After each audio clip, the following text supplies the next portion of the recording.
What's up, y'all? It's your boy Major 7th. We just finished up episode 432 of the podcast. Talked about Joe Budden's response to Sexyy Red's record with Bruno Mars. We talked about A-list Hollywood superstars talking about records that they were inspired by with hip-hop. We mentioned Adam 22 and the potential of No Jumper possibly going broke. Maybe he's going to pivot in a different direction.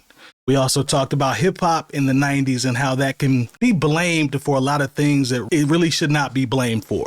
And last but not least, we discussed hip-hop soundtracks and the impact of those soundtracks and why it may not be what it was in today's current hip-hop culture. So you'll catch some of these topics on our full episode that we release, and the others will be on our Patreon exclusive, where you can get all of our uncut content for all of our shows. Appreciate your support. Peace. You're listening to the New Old Heads podcast, shot live every Tuesday at twitch.tv/newoldheads and released every Thursday at noon via bringingdowntheband.com. The show is brought to you by Coleman Dental, Indie CD and Vinyl. Support the show directly by becoming a member at patreon.com/newoldheads. You are now tuned in to the New Old Heads podcast. I am Major 7th. The brothers are in the building, starting off with my man Jay Moore. How are you, good sir? Doing well. Peace, freedom, and reparations to all. My man Lonegevity. How are you, good buddy? Doing all right, man. How you doing? Doing good. Good to see you. You're Thanks. smiling. Sure. Thanks. Yeah. My man DJ Jay Diff. What's happening, man? Salutations. Everything good your way? Everything's good, man. Everything's copacetic. I like to hear that, man. I like when y'all come to the show and are smiling. That's a good positive vibe. Is it? Yeah. It could be a sign of there's things to come. Perhaps. But I don't know. I mean, because, they say I always watch the people that are more mellow and chilled out versus the ones that are loud and obnoxious. Yeah. I have a gun. Makes me feel better. So I was scrolling through Instagram and I saw what I titled Hollywood Secretly Loves Hip Hop. And it was a montage it was put up by Up Rocks. You guys familiar with Up Rocks? I am. So there was a recent post that they shared. It had multiple Hollywood A-listers who were, they placed together in a montage giving props to hip hop albums. For me, it was like Black Moon, Bizarre Ride, but Far Side, People's Instinctive Rhythms. I can just keep on going, but it's all early 90s. Oh, God. De La Soul is Dead, 3 Feet High and Still Rising, Public Enemy. I mean, that was my time. I'm going to just be honest with you. Like, we partied in some situations where, when no cell phones were allowed, and I watched him rap scenario. Here we go, yo. Here we go. The first time I heard Doggy Style. Summer camp? Yeah, man. That's for kids. Yeah, I was born in 1982. I was 11 years old. And I remember I'm really into Wu-Tang, and they were supposed to come to Vancouver, I think in 1996, and they were not allowed to come because they couldn't. I think too many of them had criminal records. I think they were facing weapons charges. Yeah, it was like, Big L. I'm putting groups in. Yeah, sure. As one. As an act. Okay. Big L, Tribe, Mobb Deep, Kendrick. Kendrick makes the top 5. Yeah. Okay. And Gangstar. Okay. Blame it on the black, blame it on the white, blame it on the dog, blame it on the Muslim. Everybody wanna blame her, just blame it on the motherfucking killing everyone. Everybody wanna get high, everybody wanna... Classic NWA album. You want me to... Do you know the lyrics? There's a little something better like me. Never should have been let out the penitentiary. Ice Cube, I'd like to say that I'm a crazy mother from around the way. Big rap fan. I am, which surprises a lot of people about me. But yeah, I am. What rap do you enjoy? Well, I think initially I got into Eminem and was obsessed with learning. I think every kid in my class. I think I was the first kid in my class to learn all the words to Real Slim Shady and From Naughty by Nature to Jerry the Damager, Gangster, Wu-Tang, Big L. Those kind of MCs. After watching that video, are you guys as shocked as I was with the names that were associated with this video and some of the albums that they selected? No. Dang, y'all said no fast. Go ahead, Terry. I mean, it's just that, to me, it seems like it's just singling out the white guys and one chick in Hollywood. Mm-hmm. And these look like some of the people I went to school with. And these are some of the same people that I may have seen in concerts and things of that nature. What a lot of people don't realize is hip hop and his music was coming out at the same time that a lot of these cats were growing up. It's literally a part of the fabric of America now. So, I mean, you can't really get around the influence or the sound or even wanting to be a part of it because of where you grew up at or when you came in, you know what I'm saying, to your introduction into hip hop. Like I seen one of them brought up listening to Doggy Style. Like that's literally the first, like my brother bought all the hip hop stuff into the crib. Doggy Style is the first joint that I went out and purchased myself that had a parental advisory sticker on it. Like I had some stuff other than that, but that's when I was like, no, I want my own of this one. So I went out and bought it myself. And they probably shouldn't have sold it to me because I was too young anyway, but nonetheless, I got it. Right. And I mean, it was, especially if you listen to or watch MTV and BET, even if you watched MTV and only seen the rock and roll and the grunge era type music, there still was a show that played all hip hop. You know what I'm saying? So this is being introduced to the masses at the same time. So I mean, this doesn't take me by surprise. I mean, for me, hearing someone mention Big L threw me for a loop. Because when I went to high school and coming up from where I'm from, I didn't know that many people that were up on Big L, that were older than me, that was my age or younger than me. So when I heard Big L, that was the curveball for me, is when I heard a couple people mention Big L. Now Tribe, early Tribe, I get it. Especially De La Soul, that's dope. Somebody also mentioned the Far Side. That one was a little, I guess, different for me as well. But the Big L is the curveball for me. I don't think that I mean, they used the Far Side song for like one of the movies in the 90s. That was like when the movie came on, I want to say that Passing Me By was playing, or it was in the movie. That wasn't a hip hop related or black movie, so to speak. So I mean, there's a lot of things that are just built into the just it's iconic at the end of the day. You know what I'm saying? That's all I can really say about it. It doesn't surprise me that people have this knowledge of certain rappers. Like somebody might be talking to me and I might say something about Sublime. They're like, how do you know about Sublime? It's like, I mean, I don't know. I just know about Sublime. I can't say that I was ahead in that genre, but there's certain artists that I picked up on and listened to and was a part of, you know what I'm saying, what I listened to. So, I mean, I can't be surprised about that. That's fair. You got anything, Lone? Or I mean, we came up in the same ecosystem. No, I don't know. I honestly don't care. Well, like, but it's it's like the celebrity type worship type thing. Like I don't care about these. I don't care what they like and what they don't like. They're not my friends. Like I don't know them. Sure, but I feel like people that grew up around the same time, just like Terry said, I feel some people listen to certain things and gravitated towards certain things, and just what it is. And around that time, especially in the 90s, MTV was big, and it was kind of a big collective pot of a lot of stuff. So yeah, it was kind of easy to kind of do some digging. Especially depending on where you're from. True. That goes into it. Jump in, Jay. Well, the crazy thing, I'm not surprised by this. I mean, especially with Seth Rogen. I remember watching 40-Year-Old Virgin and him having on a Liquid Swords t-shirt. I remember another Seth Rogen, Knocked Up. The beginning of the movie is literally, while they're showing the banner of, I can't remember what movie company produced the film or released the film. I remember hearing Old Dirty Bastard. Yeah. So I want you to think about it like this. Say you were 18 when Doggy Style came out. Okay. So now you're knocking on your 40s if you aren't in your 40s, or in your 50s rather. Yeah. When you were outside, the people you might see with gray hair driving a Volvo, and worried about taking kids to soccer practice. Yeah. Those people, their formative years, Doggy Style was the biggest thing popping as far as Snoop Dogg and Death Row and all these things, not just in hip hop culture, but in pop culture. So I'm never surprised when I hear these people, not only in America, because the kid from the Harry Potter movies, he was talking Daniel about Radcliffe. Yeah, Daniel Radcliffe.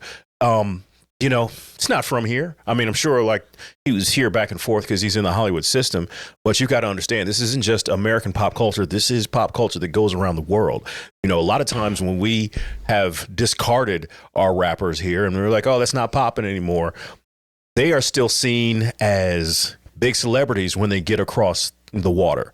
I remember seeing a thing where one of the beat miners, I hate that I can't remember his name off the top of my head. Evil D? Evil D, yeah. Imagine. When he walks down the street or he's going crate digging in Japan, people run up on him like they would run up on, like it was TMZ or something. Like they have that kind of reverence for the culture. I saw a thing with DOS Effects. I don't know the last time I seen DOS Effects playing anywhere in the United States of America, but when they did their Unsung, they said they can go across the water and get their money. So I'm never surprised, especially when it's international. Yeah. Because there are people here who can't get arrested who can go over there and be treated like gods. So I once again, hip hop is pop culture. And not even the hip hop that we think that they would know. There's people who see this and they can't believe all these, white Hollywood stars aren't saying, well, I like Eminem or, the first this, that, or I'm a huge Beastie Boys fans. For no that was reason. the one that wasn't from America. Yeah, exactly. But for no other reason, because they think that white people would automatically, if they're into hip hop, gravitate towards white, artists. Still the culture, but still white artists. Right. But not only are they naming these, they're not just naming the surface people, because you could have had people say Coolio or I don't know who, Snoop Dogg, that's not surprising, but then when they say Gangstar, when they say, Black Moon, people are like, whoa, who are these people? Yeah. And like I said, I'll just tell a quick story and then we can probably move on from this one because, none of us are surprised at this point. I remember when I went to basketball camp. I can't remember if I was like in the 5th or 6th grade. I think I was maybe 6th going into 7th. It was on the campus of St. Louis University.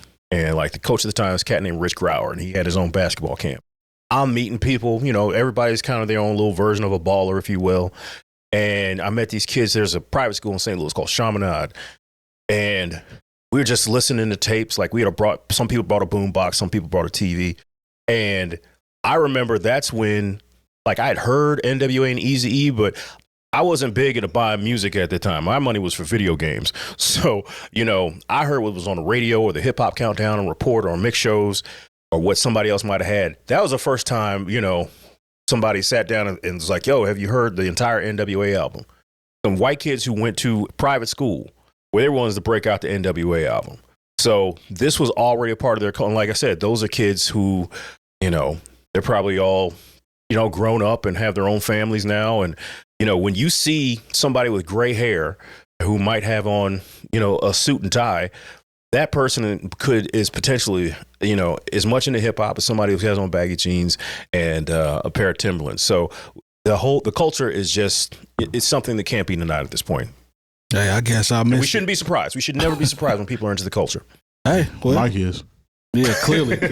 I didn't grow up around people that was talking about Big L. I didn't. So, hey, maybe I should have asked the right people. I think Big L just sticks out to you, but I mean, it does. Way out, actually. Nonetheless, I mean, everybody's soundtrack is eclectic in some way, shape, or form. That's fair. In my personal opinion. So, that's fair. I mean, that's why this doesn't surprise me at all. Y'all make very good points. So, I guess I'll be on the island on this one. But I never see content like this where there are will we say megastars? A-listers, A-listers, is that what we want to say? I never see conversations shared where people are showing hip hop in a positive light. This was positive to me. It's just dope to hear them talk about dope records that they came up with. You guys think there's any reason behind that? Because this one shocked me a little bit. I don't see content shared like this. I don't think it was positive or negative. I think it was just them talking about who they listen to. Okay. And some people got hype about who they said they listened to. They probably share. So, but would it be fair to say that a lot of the media that we tend to see in today's era tends to go more towards, I'm going to say, either negative or beefing or somebody is ops or something like that? This right here was just dope for me to hear people talk about good albums that they grew up on. These are small pieces out of larger conversations, I feel. Well, let's go. And so, I mean, I'm glad that, what I'm saying, they in that larger conversation, it probably was an hour interview, and right. They took a minute and a half to talk about their favorite hip hop albums or the music they grew up on. I think that's dope. Right. But, is it something that really is something you can say, oh, this is hip hop in a positive light? I don't think that's really something that we can point to and say, hey, look at them shining a light on hip hop in a positive manner. I mean, because you notice the whole people with beef and ops and this, that, and the third, they didn't really, I mean, maybe NWA, but they really didn't mention artists that fall into that category. You know, nobody's talking about rappers who are always, you know, on a police blotter. You know, like it. I mean, we don't really even talk about that here. That's fair. You know, not because we don't think people are interested, but that's really not our lane to talk about the people who are, you know, we come at it, I think, from a more cultural standpoint. If it's something that's really large, that's in the cultural, and we think we have something to add, but I just don't, that's not something we do here. And so I'm not surprised that, you know, when you talk to Seth Rogen, he doesn't want to talk about Mo3 and that's a good point. And that's a good point. You know, Chirac or whatever the politics and the cultural impact of the music is concerning that. Yeah, I'm cooked on this one. Y'all, I'm fried on this one. No, it's all good, you know. Yeah, well, okay. I guess you weren't outside, Mike. I thought I was outside a little bit. Dang, I was outside. So do you think because they didn't mention, none of them even mentioned Tupac or Biggie. Go ahead, Lon. So do you think big stars should promote or mention these albums more when they are asked about topics related to themselves? I don't think it hurts. I don't think it matters though. I don't either. I don't think it hurts. I mean, even if it doesn't matter, it doesn't hurt. But why? That's what I'm saying. But y'all, I think when y'all say it doesn't matter, it's kind of going towards the negative side. Well, it doesn't matter. That's not negative. Okay. It's just saying, I think, all right, so to me, this reminds me of a situation where you're just trying to check somebody's cool meter.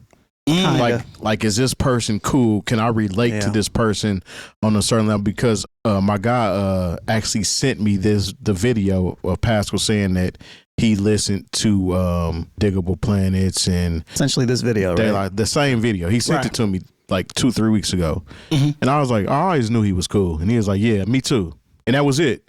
I don't think that somebody's musical taste, just because I mentioned it, is a negative or a positive. It's just more so a relatability type thing. Like, they listen to the same things that we listen to, so okay, I can relate to him on that level.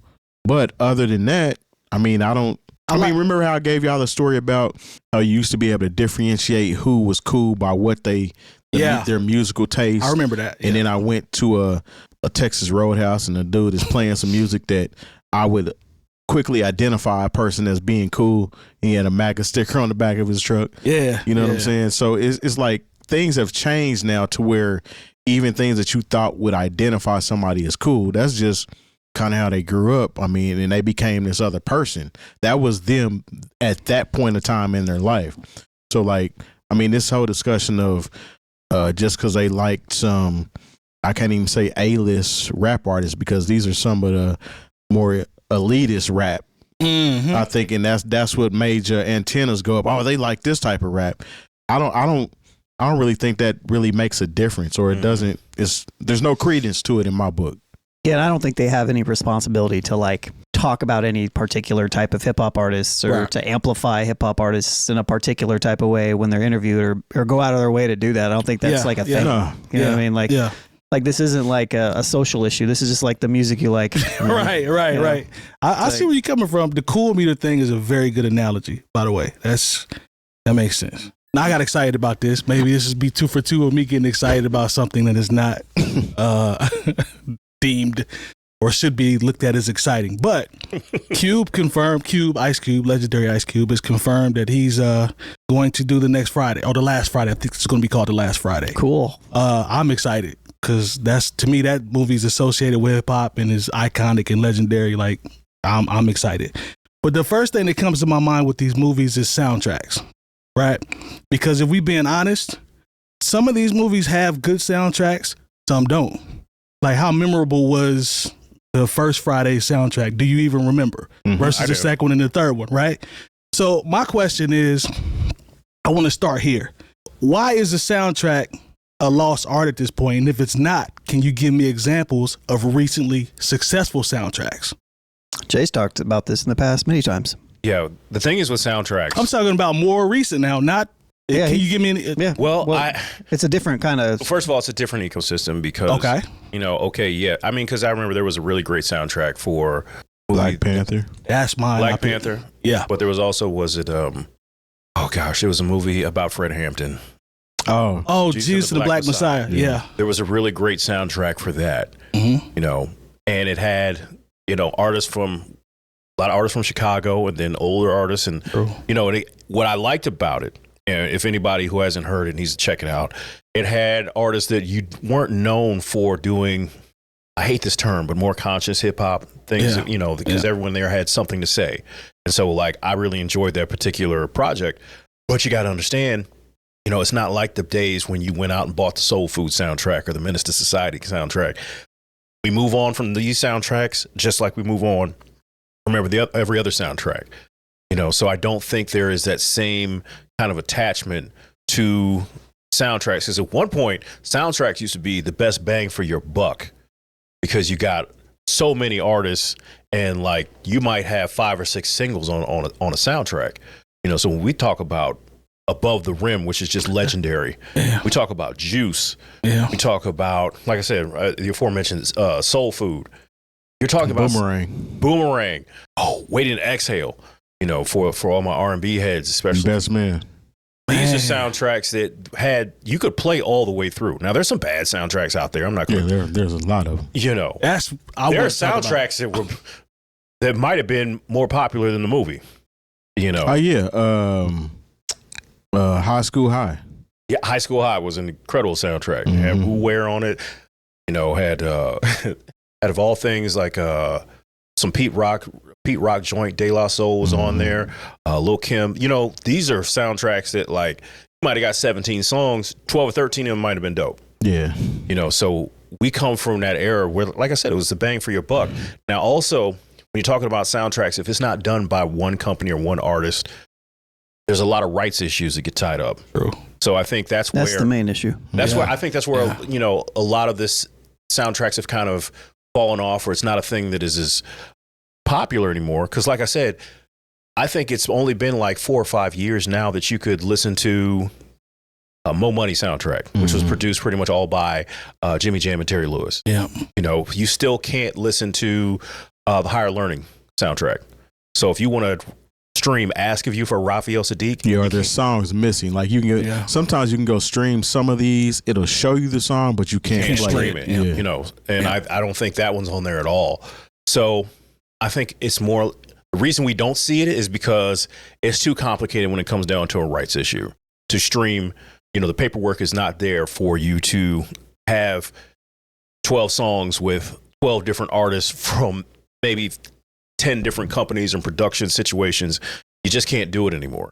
And also, albums are kind of dead. We talked about this last week, you know, so it'd be just as easy for one of these companies to make a playlist and just put all the songs on there and associated with the film. Yeah. You know, So nobody's going out and buying the CD soundtrack anymore. I actually was going to bring up that point too, because like some of these TV shows, the people that are actually building the music for the TV show are doing a very good job. I know Raphael Sadiq was doing it for, I want to say, the Issa Rae show. Insecure. Yeah, Insecure. He was like a music supervisor. In every one of those seasons, I would actually go through and compilate the songs myself and make my own playlist. Same thing on The Shy. Yeah. Like the songs that are on these TV shows actually complete a pretty good playlist.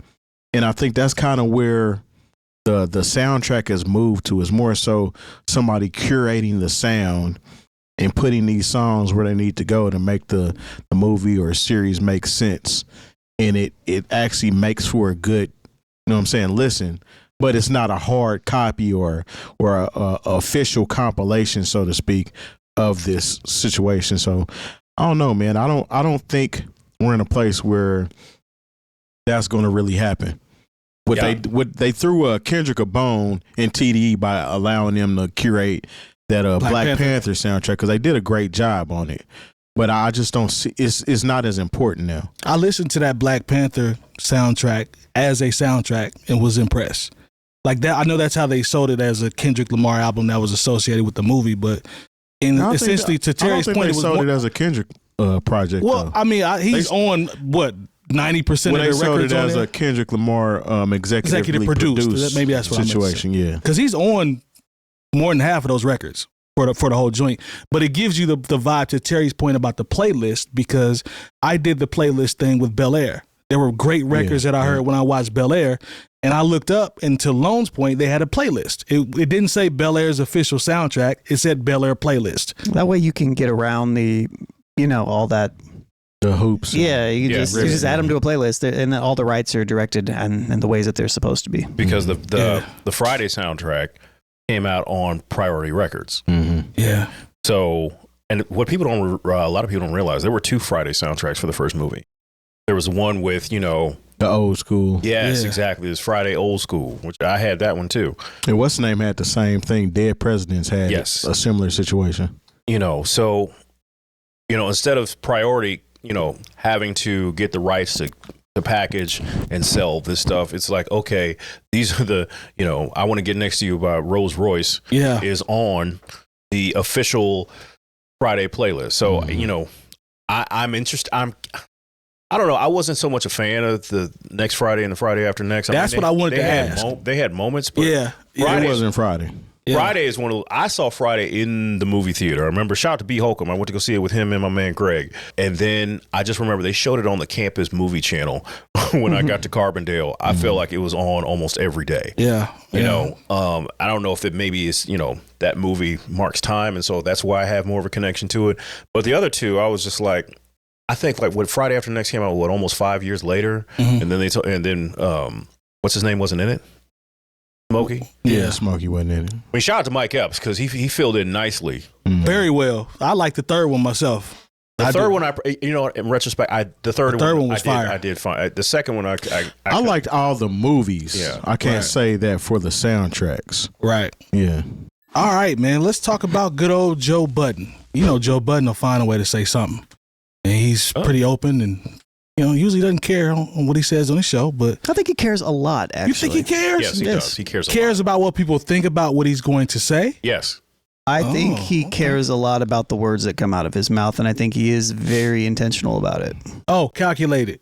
No, intentional. Intentional. Okay. All right. Well, I am also very intentional with the words that I say. Come out of your mouth. Yeah.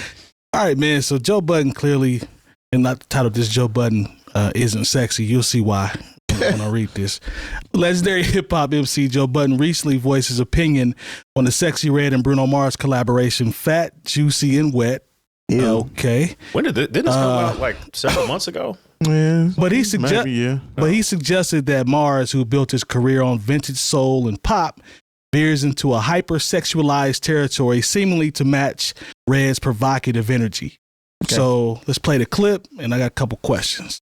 So because I'm black, I'm mad at, I can hear this song is formulaic. Yes. And I have a problem with the formula used to attract black listeners versus the formula used to attract a white audience. And this is yet another clear example of that. When Sexyy Red, when it's time to sell a mixtape or get popping in the hood's ground level where you need it to be, it's a whole bunch of pull my tampon out, me in the bro. It's a whole bunch of just raunchy. It's the raunchiest, nastiest shit that works because we the people, we like that shit. Okay. There's a little bit of that in this song. I'm about to say, is here? No, it ain't. Milk mustache when you eat the milk pussy. mustache, writing my name, my autograph, and squirt. Stop that. That ain't nowhere near any lyric that I've heard in Sexyy Red records. That is the whitewash version of Sexyy Red. But it's still milk still mustache. But it's still graphic. Yeah. It's still graphic. It's nowhere near as graphic as any Sexyy Red because they're lyric. trying to cross her over. So I think that shit that's attract. Now, again, not saying it's not gonna work,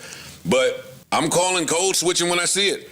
This is a nasty caricature code switch. Who's code switching more, Bruno or her? That's a great question. That is a phenomenal question. So is there an issue with artists that represent, we'll say, two completely different genres, or vibes is a word that we use, when they come together to collaborate? Because clearly that's what we have here. Bruno Mars is the total opposite. I'm talking about, I don't know how much opposite you can get from Sexyy Red, but they collabed on the record.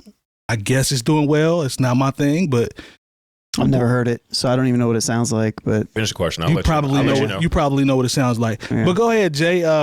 Is there you got an issue? Is there an issue there? More so for Sexyy Red than there is for Bruno Mars, because remember, one of Bruno Mars's biggest looks a few years ago is the collaboration he did with Cardi B. In fact, he's done a couple with Cardi B when she was at the top. Oh, you know, Please Me and whatever the song that sounded like it could have been a Belle Biv DeVoe record.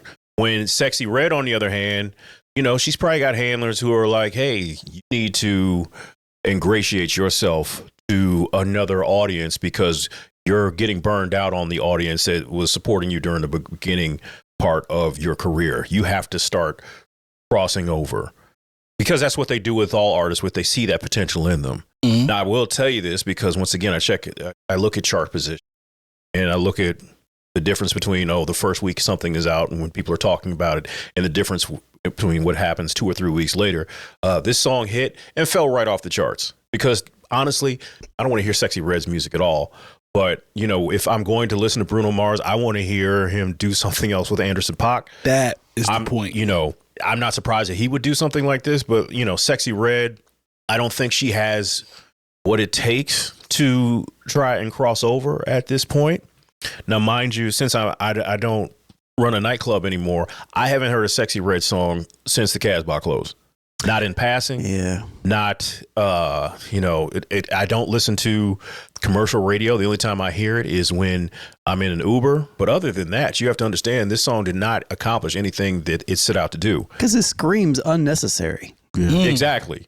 And Like, it why? screams like, hey, it sounds like somebody in an office saying, hey, let's put peanut butter and jelly together, even though it's more like peanut butter and, I don't know, just horse shit. I don't know. It just wasn't something that was ever going to work. I want to pose another question, but I want to give Terry a chance. Is there anything you want to add to that in terms of that question? I think I fought both of them on that. Okay.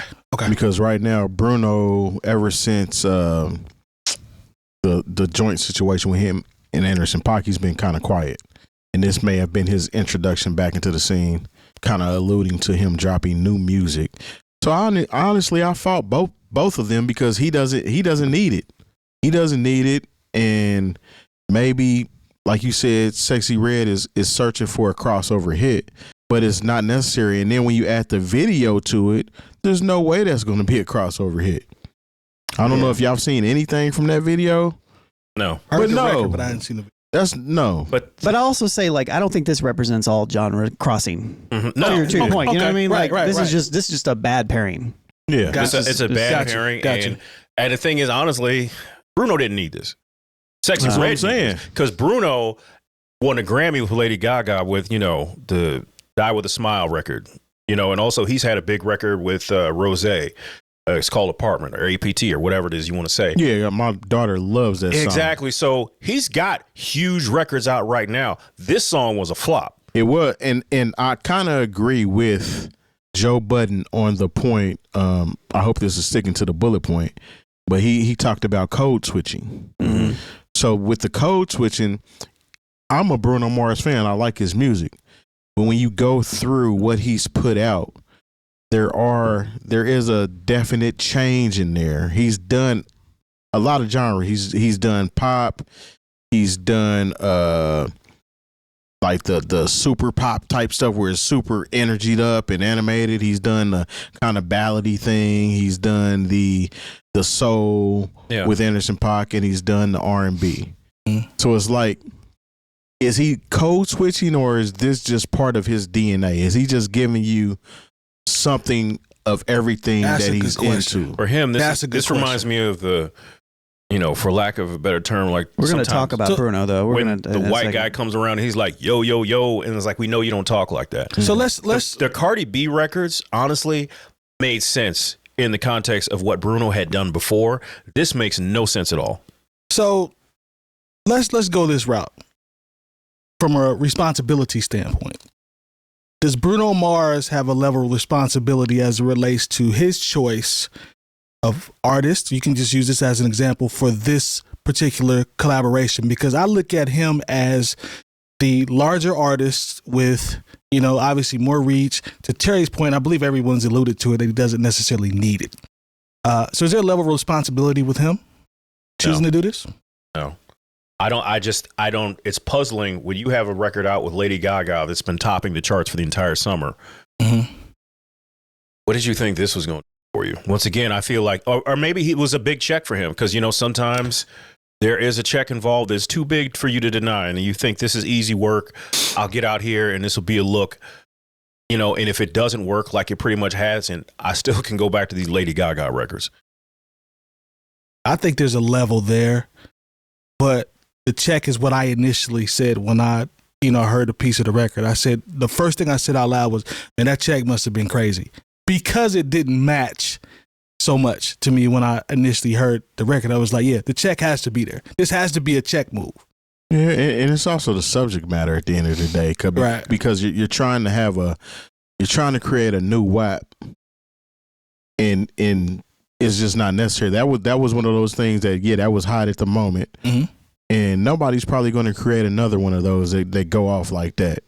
Like it's obvious even in the title and the chorus, of that song. It's like you're aiming for something, and it's just you're trying to grab the charts, and it's not going to work. Swing and a miss. I mean, like even when Cardi and Meg tried to get back together for bongos, it didn't work. They had I could tell that was an expensive video. They had a certain level of product placement, and people were not interested. Yeah, you know, so you can't. Sometimes lightning actually strikes, and you cannot duplicate that. The responsibility piece. I think that's interesting because I don't know if any artist necessarily has a specific responsibility. But I guess it just kind of depends on who your fan base is. Like when you say responsibility, like responsibility to the art, no, I don't necessarily think so. I think anybody can do whatever they want. But like if Bruno Mars was this person who only made kids music and then he turned around and made a record with Sexyy Red about, you know, writing your name and squirt and stuff. Yeah. That I think that you kind of failed there. Yeah. You know what I mean? I think that would be safe to say that you are not, what are you doing? You're clearly off the path. Yeah. Like you are lacking responsibility and maybe he can still do it, but it just means that people are going to be like, he's going to lose some people. It's just so different for me, especially when I first heard him. I want to say the first song I heard him on was with, B.O.B. Yeah. Nothing on You. So when you think about Nothing on You, and then the Billionaire song with the Gym Class Heroes dude, and then of course like Flowers. So like leading up to where he is now, his responsibility is to make music. Now, is it beneficial to him? I would probably say use that versus is he responsible? I think this is I think this is a net negative. For him. It doesn't match up to the rest of his catalog. No. Yeah. But hey, I mean, even LL Cool J has, you know, the racist song, right? So but I mean, Bruno Mars played the Super Bowl with Beyonce. He played the Super Bowl with Beyonce. That was a co-feature joint. Yeah. So you don't need. You don't need a Sexyy Red single to pop you off or anything. I was excited about the Anderson .Paak Bruno Mars situation. True. But when I seen that, it's kind of what I'm gonna do with that? This move is like for somebody who's falling off. But Bruno Mars is still somebody who has records at the top of the charts as far as collaborations, things he does on his own. That's true. You know, like if it was somewhere where, you know, he was down bad and he needed to be relevant again to get ready for a rollout, I could see it. Yeah. But this, once you said, is a net negative for him. And I don't think it did anything for Sexyy Red either. Like I said, the song hit and fell off the charts immediately. Yeah. Which actually makes all of this that much more puzzling. Or maybe not. Maybe people that are just fans of Bruno Mars in general will be like, okay, don't like this one. I'll move on to the next one. Maybe we're in this singles type of era. Maybe nobody cares. Yeah, I don't think he loses any fans from it, but I just don't think it wasn't beneficial to him at all. He didn't gain any either. No. Who knows? Maybe there's a whole string of Sexyy Red fans that now like Bruno Mars. Think they probably already like That's What I Like. Probably. Yeah, you know what I'm saying? Because, I mean, that song kind of was a dope record. A super hit. Yeah, you know what I'm saying? And Finesse, those were slaps, if you will, like the kids say. Yeah. But this, like I said, it didn't appeal. It wasn't Sexyy Red enough for the Sexyy Red fans, and it certainly wasn't Bruno Mars enough for the fans. So, but that's what happens a lot of times when you're in the process of code switching. Yeah. Hey. Thanks to our partners. Dr. Coleman of Coleman Dental is our go-to dentist. He's a longtime Indianapolis arts and music supporter located right in Broad Ripple. Our good friends at Indie CD and Vinyl operate one of the best record stores in North America. Shop new and used in their site or visit them in person. And the best way to support the New Old Heads is to visit our Patreon and become a member. All details on newoldheads.com. Oh man, this is going to be very fun here. Well, maybe not. Depends on where your heart is. So let's talk John Blaze shit. Yeah, my heart is cold. So. Well, we already had somebody talk about a firearm, so gotta be careful. Let's go ahead and talk about good old Adam 22. Now, there's some stuff floating around that says Adam 22 is broke. Now, I'm gonna read this. We can watch the video, and I got a couple questions lined up. All right. So No Jumper podcast founder Adam 22 announced that the company will be undergoing layoffs roughly 5 years after No Jumper saw a massive jump in YouTube viewership and social media following. Adam has also talked about legal actions against No Jumper by a former employee. I think it's Yuri. I can't pronounce that. I'm sorry if I mess it up. Chat. Yeah, we correct don't it. care. Thank you. Who alleges workplace misconduct. Adam called the lawsuit an extortion attempt that will cost the company hundreds of thousands of dollars to see through. So let's watch this video from the homie Justin Hunt, the company man, and then discuss. Reportedly, based on this, they spent $4 million buying a location. The COVID content wave ended. Your Instagram got taken down, which was a major advertising revenue, sales revenue vertical. You got crazy turnover in your staff. All the main people left, 8 people left at the same time. And now you're getting sued hundreds of thousands of dollars on a lawsuit from a former employee who's suing over wrongful termination or whatever it is, something to that degree. That's a lot of threats, right? You ever done a SWOT analysis? Strengths, weakness, opportunities, and threats. That's all the threats. Like all those are those are really, it's actually a pretty good case study in the independent media. Right, because the threats in media are shifting, habits or tastes from an audience, rising costs of overhead. Staffing is always a threat. Pretty much all of the threats, truthfully, in our space now, copyrights, having to work with social media companies and they're changing their policies, and then obviously getting sued. Like, if they did a SWOT analysis on the No Jumper business model, I think they diversified their voices pretty well, all things considered. I'm not sure if there would be any threats left. So I want to put this one out here first. See what you guys think. Because this is what I believe. Is Adam 22 playing victim here after his recent arrest of his, we'll call it gang affiliate guests or workers that are on his show? Because the timing of this seems in chronological order from everything with I don't know if you guys have been watching the Big U situation and all that. He pretty much housed a lot of those videos with those conversations that some of those were used. I guess I don't know what Adam 22 said. I do. Yeah. So please. No, he's not playing victim. What did he say? There's a different. Yeah, tell him what you. I just saw something that was posted a couple hours before we hit the record button. His business is going broke. Yeah, I've seen that. He is not personally going broke. Right. And I think that's what the narrative is. And of course, if you are at odds with the content creator and what it is that he represents and the things that he does, then you're more apt to say, oh, look, you doing the bullshit and you're going broke now. This is what happens. That's not what's happening right now. Right. One of the things that was a real problem is they lost all the revenue from, Justin referred to it as a vertical, from Instagram. Yeah. Well, they also, after he made the initial statement, they got their Instagram back. Mm-hmm. Now, I don't know if that's a big enough deal for them to cover the revenue you need to generate for a $4 million building. You're talking about $20,000 in mortgage, a month. That's before you've paid anybody. That's before you've turned on any lights or any cameras. Yeah. So that's a huge expense. So I just want everyone to be very clear. If you do not like Adam 22, he's not about to be homeless. Oh, not at all. Now, his company is in trouble. Now, for a company that size to be in trouble, you only need 2 bad months.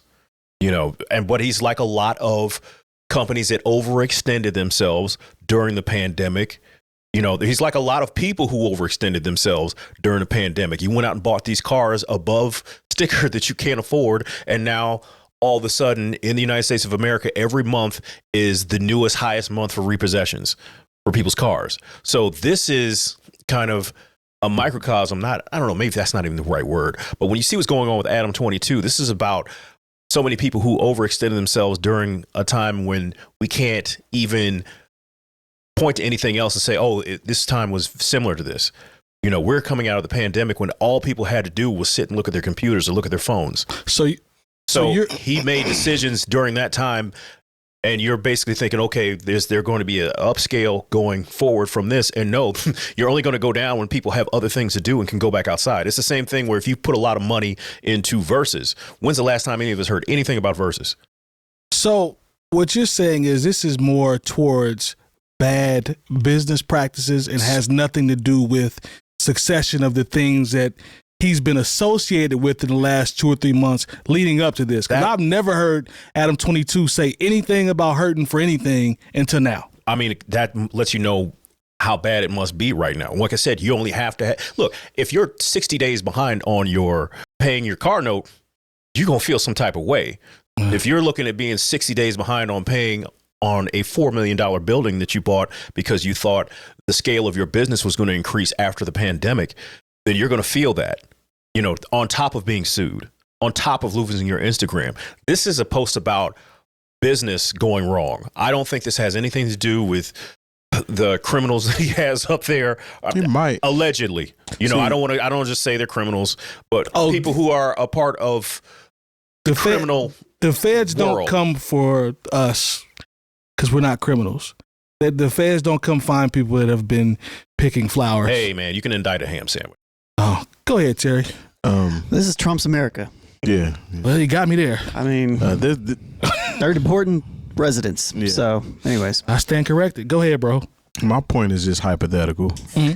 So, like, say he shook because he was, I don't know if he was necessarily indicted, but he was brought in based off the situation with Big U. Yep. This may be a situation where he wants to distance himself from this particular brand, dissolve it to show that he's not associated with said individuals, and do something different and pivot a whole different way, just to pretty much make his image look better on the lawful side of things. And kind of take I'm just the reporter here, and they come hang out with me and we talk about their lifestyles and things like that. I want to distance myself from them now, people that help put me on, so that now I can flourish without their help and just pivot. I mean, that, hypothetically speaking, you know what I'm saying? I don't know, but It's just a conspiracy theory. Yeah, at the end of the day. Yeah. Just throwing it out there. Yeah. So, I mean, I don't know why he's doing it, but I mean, that sounds pretty par for the course with Adam. But he does have another business that he runs adjacent to it, which is a corn service. Mm-hmm. So, I mean, I don't know. He's definitely not going broke personally. Yeah. So, you know, knowing who Adam 22 is and what we've obviously known he stood for as it relates to hip hop culture, how does this make you feel when you see this? Honestly, I don't care. I mean, don't get me wrong. I'm not saying. I'm just curious. Once again, I look at it as like, hey, every content creator needs to look at how he overextended himself and don't make the same mistakes. I hope all shitty people go broke. I don't care. Yeah. I hope Aiden Ross loses every cent he has. I hope Adam 22 That's what I was does looking the same for. thing. I hope academics falls upon bad times. That's what I was looking for. You know, and I don't mean this in, you know, everybody's a human to some degree. To some degree. in Trump's America. Yeah, I mean, you know, but like some people just don't deserve the influence and money that they have to some degree. And that's just the way I feel. You don't have to agree with me. Yeah, I can dig it. That's what I want. That's where I was going with that question. I mean, like, but I still don't care. Yeah, I mean, no, I get you. I got you. Yeah, I got you. I mean, because the thing is, Adam 22's stuff doesn't even accidentally come on my feed. I mean, like Drink Champs does. That's why I didn't even know anything about this. Like, I was more interested. Like, you know, I had to hear, you know, about this from Justin and the part of it on Joe Budden.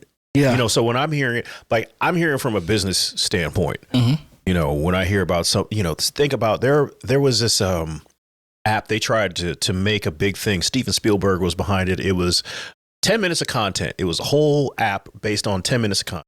Kevin Hart had a show on it and all this stuff.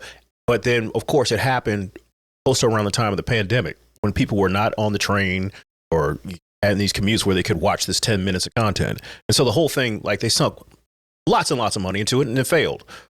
So much so that I can't remember what it's even called. But that was where my interest from this, because like I said, I don't care anything about Adam 22, the goofy like skateboard gangster, whatever, you know, because I'm like, how do you even marry all these things together? But it's California, so it's a different vibe. So that was what I was like, how did you buy a $4 million building? I was like, were you bringing in that much talking to gang members? YouTube is, hey, if you know how to play them clicks, man. He's definitely, he probably could have bought that cash, honestly. He probably could have bought that building cash, the money that he brings in. Yeah. It's out there. Yeah, I mean, I get it. He seems to be popular with certain people that I don't vibe with, but that's fine. He's popular with people that just love gossip, man. That love hip hop gossip. This is what it is, you know.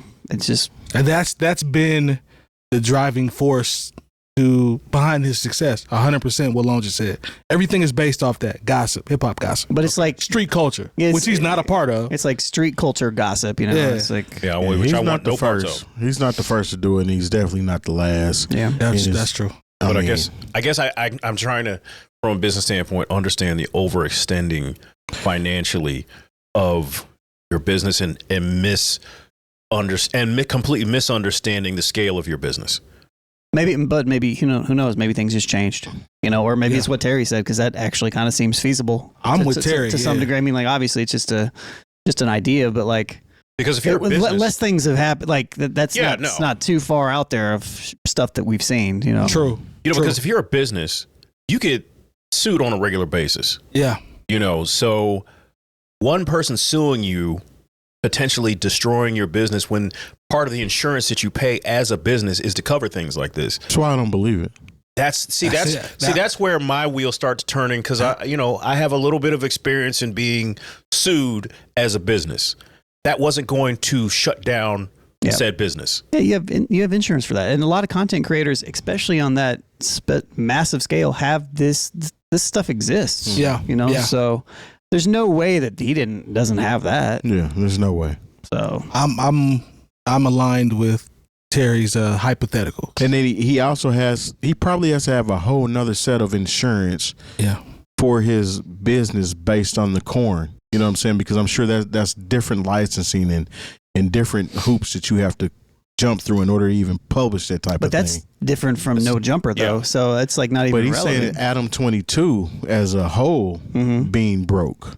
No, he's saying No Jumper. Him as a him personally, he's fine.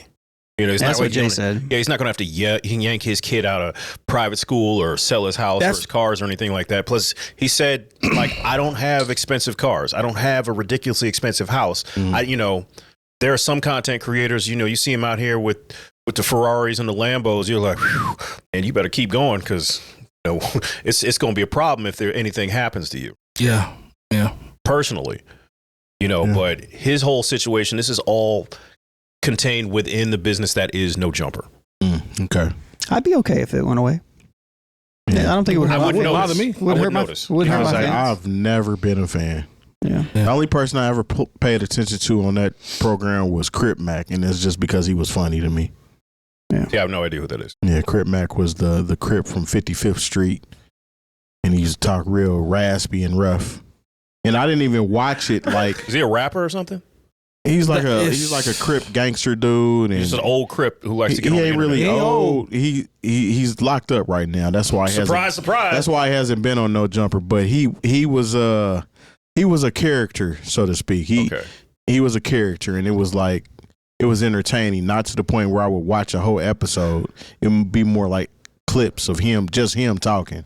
Okay. Yeah. I don't even know what No Jumper is outside of a brand. Like, I don't know if it's a podcast, a show, if it's produced. It's what you described. I've only seen him on there, like, talking to people, and like people like being so high that they fall over in their chair and stuff like that. He ain't lying though. He's not lying. Yeah. I don't know. It's what you described. It's kind of Vlad, to where just everybody shows their face, and except nobody's famous. Yeah. Like, is that what it is? Well, they're famous, but they're famous for street shit. You know what I'm saying? Which he's not involved in at all. They're not famous for music shit, so to speak. But he has up and coming artists that come onto the show, and he talks to different stars that are in his other industry on the show, and it's a Jerry Springer type of situation to me. Good call. I don't know. Okay. Fair enough. All right. I hope us talking about this doesn't put it in my algorithm. There is a podcast, which I actually watched this clip. It's pretty dope. It's called the Rap Roundtable Podcast. I believe it's based out of New York. I saw this on Twitter. And they recently had a great conversation about 90s hip hop and its effect on today's rap culture. It's got a very interesting spin. So let's watch the clip, and I got 2 questions to decide. All right. I got my unpopular opinion. I think as time continues to go along, and it's a constant thing, more and more I'm starting to believe that 90s rap was actually the worst thing to happen to hip hop. Watch Buddy's reaction. And I say that because it's becoming such a talking point on social media to where it's just like, there's no one's ever gonna be able to reach that height. They're never gonna be as good as. It's become a thing where people keep using it as a crutch, lying, exaggerating, etc., etc. And it's like, you're not giving hip hop a chance to grow, a chance to expand. And these artists who are living in real time a fair shake. For every person like us who love the Kendrick and Drake battle, there's a bunch of niggas who's go call the whole thing whack because it's not as good as some shit that happened in 94. And it's like, bro, 94 was 30 years ago. As long as the internet exists, the 90s is becoming an impossible, the high jump, the pole vault, whatever. It's setting an impossible marker for you to high jump over. We clearly were outside, and we can definitely speak to this. Is there any truth to this argument about the standards or how high the bar has been set for 90s hip hop and how that has carried on to now? For people who just can't move on. I mean, once again, we were outside. I remember Reasonable Doubt and going to pick up It Was Written and De La Soul Is Dead. I remember these things. But look, and I remember, because it was so fresh and new at that time. There was a lot of growing that hip hop did in the 90s. It went from no rap on the radio to where you couldn't do anything without hip hop. And so there was so much growth there, because there are people, when they say the 90s, this is a difference between 91, 96, and 99. That's true. But does he have a point when he says, and this is what I heard, when you go online and you see lists, you see conversations, who's the best, who's this, all of the 90s artists seem to be Teflon on these lists.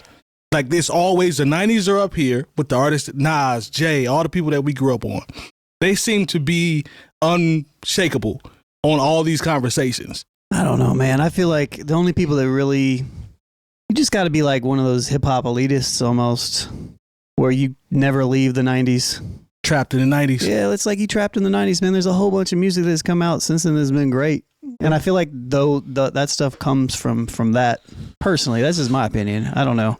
Honestly, it's a situation to where you don't want any growth musically, because when we talk about the 90s, we talk about the 90s being the golden era of hip hop, but you have another group of people that came up in the 80s that would consider Eric B. and Rakim, Run DMC, and all of them far greater than what we grew up on. It's more so being locked in a situation and only wanting to hear things that sounded like this.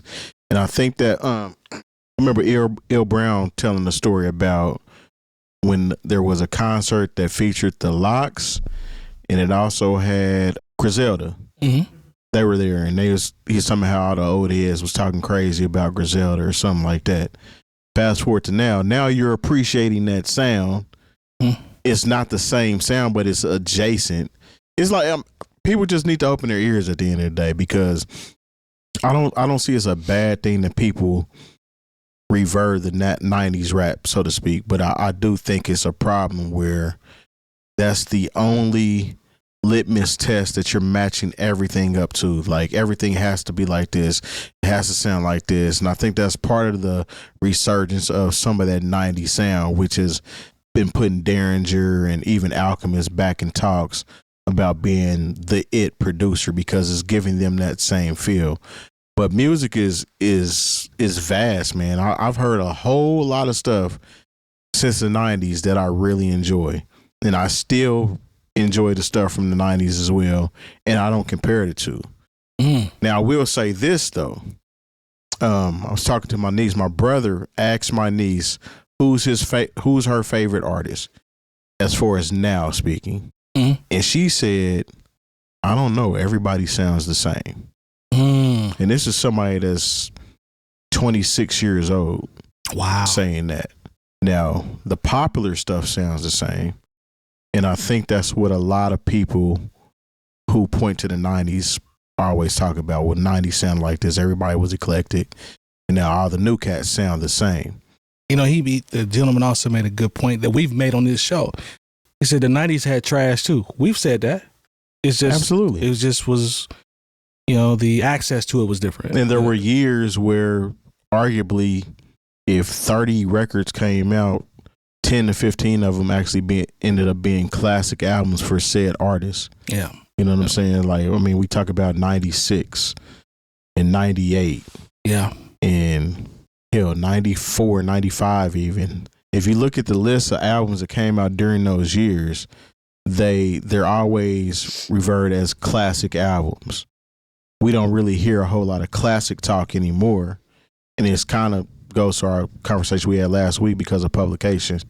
Everybody's forming their own opinion about the stuff. But yeah, I mean, I think that has a lot to do with it too, especially people that came up in that. I mean, it's also because there were so many different sounds in the 90s. When we talk about, that sound of the 90s, for some people, that sound of the 90s was Compton's Most Wanted. It was Snoop and Dre. It was Above the Law. For somebody else, it was Outkast. It was 8 Ball and MJG. Those are the classic records. Those things define the 90s. And then for other people, it's the Tribe Called Quest, Nas, the Notorious B.I.G., you know, Black Moon, Gangstar, if you're going to take it to the subterranean levels, if you will. So when we talk about the 90s, a lot of times, depending on who you are and where you are, we're not even talking about the same thing. That's super facts. Yeah. You know, so I good point. And once again, it's like, look, man, I love that era, you know, because anytime, once again, we talk about how I've talked about how music marks time, you know, when you got your first car, you know, maybe when you moved out on your own or, you know, you went to college, you got to see some girl naked on a regular basis. Like that is what defines the best music of your life.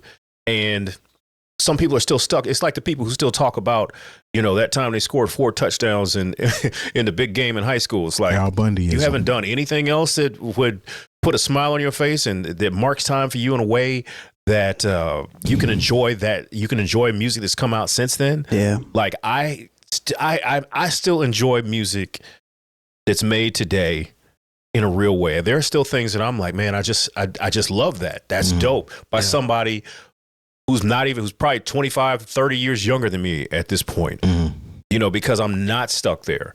Some of you cats really need to, you know, loosen up your backpack and put on something else other than some Timberlands and try to enjoy life and culture and not have it be defined by, you know, with you the first time you was outside. Yeah, I think also I just don't like the premise of the statement about these lists that we see. It's like he's talking about people. And I don't like it when people talk about people at all. It's just like, oh yeah, I see these people over here and they're sharing all these lists over here and they're doing all this over here. It's like, yeah, okay, people are doing stuff. Yeah. You know what I mean? Like who would agree? It just depends on who are the people that he's following that he sees do, you know, share these lists, you know, but I don't ever see anybody share lists like this. Yeah. So I don't, you know, I know these people. I know these people exist. Yeah, for sure, sure. I've encountered many of them. You know, and I used to be one of them maybe 20 years ago. You know, to a degree. So, but yeah, you just gotta, you know. Also, like, you know, for the longtime listeners, viewers, whatever, we have been an entity that has torn these lists apart. Yeah, true. You know, whether it be Rolling Stone or Pitchfork or whoever, Complex, it doesn't matter. We have torn these lists apart just because we can sometimes tell that there's a bias baked into them. Yeah. And sometimes people just don't know what they're talking about. Yeah. You know, they might have listened, you know, they're like, oh yeah, I remember I like that one Salt and Pepper song. Let's put them as a top 20 group of all time. I guess that's part of my question. Like, is he talking about lists from people on Facebook or is he talking about Billboard? Like, who is he talking about? That was going to be, and you guys kind of alluded to the answer somewhat, but that was going to be another one of my questions is when we talk about the people or the list, who is the most responsible for this cloud, if you will, that comes from the 90s? Is it publications? Is it the OG, is it Elliott Wilson's, the guys that are from the older era that tend to lean towards that direction? Like, who's responsible for the way he feels? So I think it's just old hip hop heads that Just old heads. that exist out here and have Facebook pages and know how to make memes.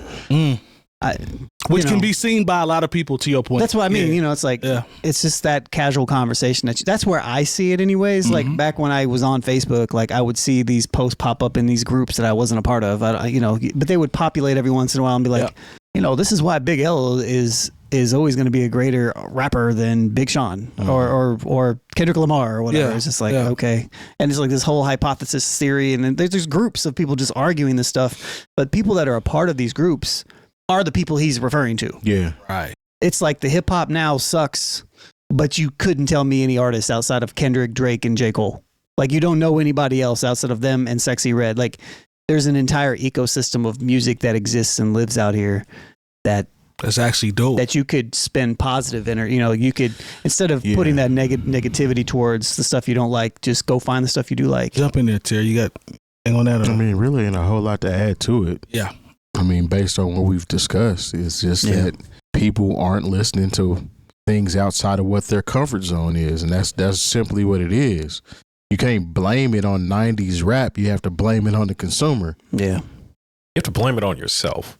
Which is the consumer. It's and also, I get tired of hearing people say what they don't like. When there's so much out here that if you paid any attention at all, it would remind you of things that you do like, or it's carrying on the legacy of things that you do like, but you don't give that stuff a chance because so much of your oxygen is taking up talking about, who sucks? And it's like, probably the same person that everybody says it sucks because it's more groupthink. Yeah. That's the problem I have. So if you old heads who's still out here, smoking blunts in the basement with your backpack on, please stop that. Open up. You have access to every song that has ever been available. You got somebody talk to your nephew or your cousin. What are you listening to? What's out there? And the artists that you claim that you love so much, some of them are still making music today, and you're not even checking for that because you're still stuck in that era. That's a good point. What about what about his point about like the 90s is responsible for some shit? That's bullshit. You know what I mean? Sorry, fam. I don't know who you, but come on. Even the dude on your own podcast got up. You see how he got up? Come on. I mean, like, because they set a high standard for artistry. You think they're to blame? But I think that goes to my conversation about like I don't like the premise because it's like, sure, the 90s set a high standard, but there are plenty of artists that have come out since then that have not only reached that but eclipsed it. So There are plenty, to Lone's point, there are plenty of people that you can point to that have improved on the design, if you will. 100%. Yeah. But to all of our points, essentially, you just got to find them and take time with them. That's what I had to learn when I was that person. Just go find it and take time with it and listen to it. I've always just listened to a vast amount of music. I guess that's why I don't identify with a lot of these talks and situations same too. like It's kind of it's hard for me not to be negative because it's like I don't even agree with the premise sometimes. So yeah. And and there are certain feelings you just never gonna get back. You're never gonna get back. Yeah. That time when you was at the school dance and so song came on. You're never gonna get that back. You're never gonna get when you went on the first date with some. You're never gonna get that back. So once again, the music marking time. That's part of why you think these records are so special. You talk to somebody from the 70s when Earth, Wind, and Fire and the Isley Brothers were doing their thing, they're going to have the same kind of vibe because, that was a special time for them when they were engaging in a lot of their firsts and a lot of things that define them as a person. So understand that, like, things are going to move on. I don't care who you are. If you, just like I saw the show Abbott Elementary and they were trying to talk about old school music, and one of the kids said something about 50 Cent, and the teacher was like, well, that's not old school. He's like, that's what my mom plays when she's cleaning the house. Yeah. It's old school to That's old school to somebody. Yeah. I mean, at the end of the day, nostalgia feels good. Yeah. And me as somebody that's a music head and is always looking for something else, I'm looking for something else to grasp onto. So I don't want to be stuck on one channel. I want to kind of, you know what I'm saying, hear what's coming out, and something ends up sticking out. There's something that sticks out every single year. Yeah. That I can add to the same list of stuff that I was listening to back then. So I don't know. You know, and also, look, this is the thing, and this is going to make some people feel some kind of way, but it is what it is. Like, when you are playing a song from 1995, well, that would be like you playing when you were outside for the first time in 1995. That'd be like somebody saying, "Hey man, put on that Chubby Checker record." Yeah, that's how much. That's the difference in time. NewOldHeads.com for all the education you need this year. If you see it, like it, subscribe, give us a 5-star rating on any platform that you see. Also, make sure you check out our Patreon where we have our fully unedited episodes. We'll see y'all next week. We appreciate the support. Peace. Peace. And leave a positive review, you head.